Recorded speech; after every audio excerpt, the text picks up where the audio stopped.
Tricia, how did your friends and family react when you told them about your lung cancer diagnosis? They were sad. They were scared. They were worried, of course. It's a fear that you don't expect to have, and with that fear comes a lot of worry. Just as an individual, how you react to that fear is the same way your friends and family are going to react. I'm fortunate enough to have very supportive friends and family.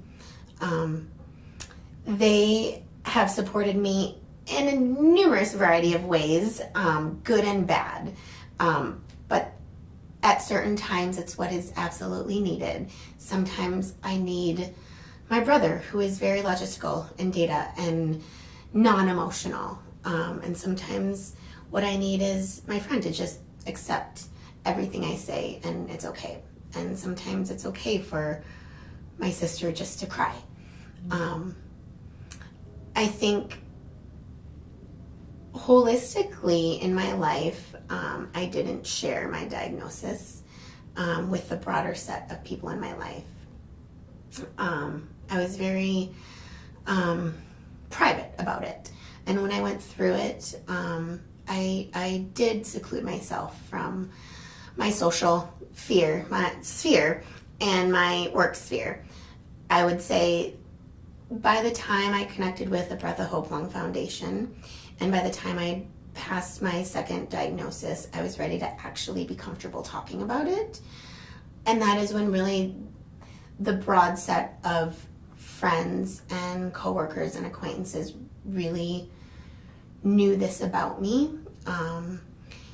And I think the reaction from that kind of coming out moment was one of the most supportive times that I can remember this happening. And so in that sense, having the private moments with my close loved ones was needed, but absolutely when I was ready to share this with the broader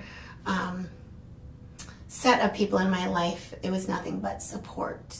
And even now, 11 years later, some people are just discovering my history with lung cancer, and the connections that I'm building upon through that is what I'm most shocked about.